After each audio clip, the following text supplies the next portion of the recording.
Hello and welcome back. Today we are going to finish our final video on sensation and perception, looking at our final perception vocab terms, including binocular cues. So let's go ahead and take a look.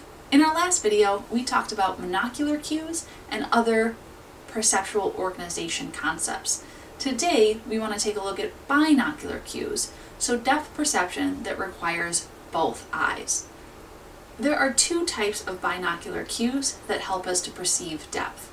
The first one is convergence, meaning if we have to judge the depth of a single object, the closer it is to us, the more our eyes have to converge, get closer together in order for us to perceive that object. Think about if you ever learned how to cross your eyes, you might have done so by tracking it until you reach your nose. In order to watch that finger, you have to move your eyes closer and closer together until they have turned totally inwards. So convergence helps us to perceive depth by how much our eyes have to turn inward. The closer it is, the more inward they go. The further away, the more our eyes can remain straight. The other one is called retinal disparity. This helps us to understand how far away two objects are based on the difference that those objects place on each of our retinas. Meaning, if you are looking at your hands and they are right next to your face, they are going to show up with two very different images on your two retinas. In other words, to look at both of them at the same time, you'd have to move your eyes back and forth from one to the other in order to see it.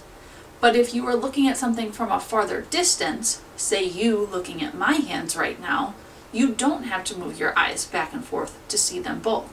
And that is because they are much further away. The image that is falling on both of your retinas is very similar, and that means that they are further away from you. So convergence and retinal disparity help us to perceive depth using both of our eyes. Some other perception phenomenon that we want to mention before we wrap up this unit include the cocktail party effect. And this is an example of selective attention. If you remember, perception is not just interpreting information, but it's also selecting the information from the environment that we want to pay attention to. If you remember from our memory unit and sensory memory, it's impossible to pay attention to everything. And so we have to be selective about what it is we see. The cocktail party effect is a very cool phenomenon that relates to your own name. That when we are paying attention to information, we can also unconsciously search for important stimuli.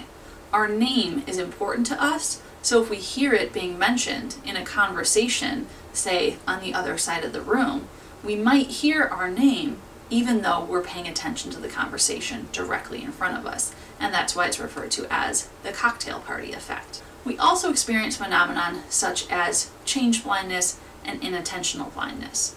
Inattentional blindness is when a person fails to notice things that are happening right in front of them due to their lack of attention, not because of any disruption in their environment.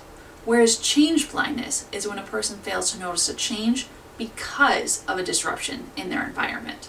So an easy way to understand the difference between inattentional blindness and change blindness is to ask yourself, what color scarf was I wearing at the beginning of this video? If you can't remember, even though you were just looking at it, that is what's known as inattentional blindness. Our brain was not paying attention to it, and so we didn't notice it. But if you didn't notice that at the beginning of the video, my scarf was blue, and now my scarf is actually purple, then you fell victim to what is known as change blindness. There are also some other perception vocab terms that we want to be familiar with, such as stroboscopic movement, that goes along with that 5 phenomenon we saw in the last video that gives us the illusion of movement. This is how films are made, by taking individual pictures and putting them together in rapid succession to make it look like movement is actually taking place. Context effects helps us to interpret those ambiguous images, so instead of using our perceptual set, we can use the surrounding environment to figure out what it is we're looking at. So that B, or that 13 that we see in the middle of this screen, depends on what we saw before it that leads us to conclude what that shape actually is. And then human factor psychology is our final term for this unit. And this is one of the subfields we talked about at the very beginning of the course that looks at how to create technologies and applications that work along with the way a person naturally thinks. By understanding sensation and perception, we can create things, anything from movies to technology, virtual reality even, uses these concepts of sensation and perception to create something that works with the way our mind naturally organizes information. So if you're interested in going into a field that involves any type of graphic design or engineering or medicine or any field that really relates to humans and the way we organize information, you can use what we've learned in sensation and perception.